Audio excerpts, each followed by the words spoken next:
Bular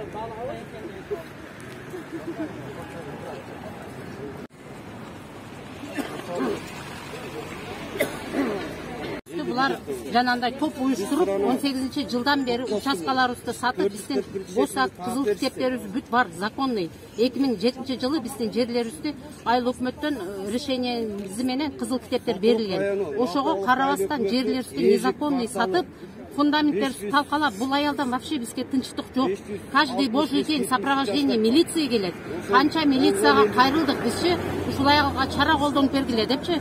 Эч ким эч нерсе кылган жок. Мына аким района, айыл өкмөттүн жетекчиси келип атат. Айыл өкмөттүн жетекчисинин көзүнчө айтып атат, мына жакында мен утам сотто. Муну колдоочулар көп. Муну везде эч жерде биздин тилибиз өтпөй калды бул аялгачы. Уже биздин үстүбүздөн жала жазып атат.